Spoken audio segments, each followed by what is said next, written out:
Кудайдын чакырыгы 1-июль.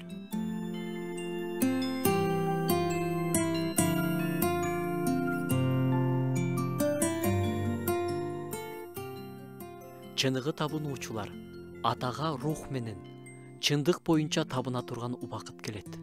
Ал тургай келип да калды. Анткени ата да өзүнө ошондой табынуучуларды издейт. Чыныгы табынуучуларды Кудай издейт. Ыйса кудуктун жанынан самариялык аялга кезигип, аны менен сүйлөшүп жатканда ушул сөздөрдү айткан.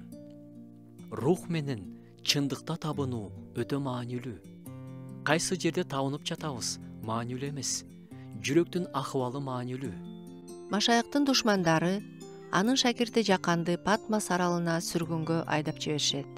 Ошол жактан ал кыйналганда устатынан баш тартып кетет деп ойлошкон. Бирок Жакандын жүрөгүн карап көрөлчү. Ал жактан да ал Теңир менен жолугушуп жатат. Ал мындай дейт: Теңирдин күнүндө мен рухка толдум. Ошондо мен арка жагымдан Сурнайдын үнүндөй болгон катуу үндү уктум. Ал үн мындай деп айтты: Мен Альфамын жана Омегамын. Биринчимин жана акыркымын. Аян китеби. Жакан ал жерде денесиндеги угуу органдары же көрүү органдары менен эмес, баардык жан дүйнөсү менен укту. Ал рухта болду. Ошол жерде анын руханий көздөрү жана руханий кулактары ачылды. Кудайга табынуу Ыйса Машаякта рух аркылуу гана ишке ашат. Рухтун жетектөөсүндө болуу, аны менен макулдашып табынуу, анын жардамы менен табынуу, ага баш ийип табынуу, анын баардыгы Кудайдын сөзүнө негизделиши керек.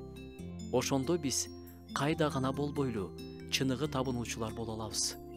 Павыл менен Сыластагы түрмөдө жатып табынышканда жер титиреп, түрмөнүн эшиктери ачылып кеткен.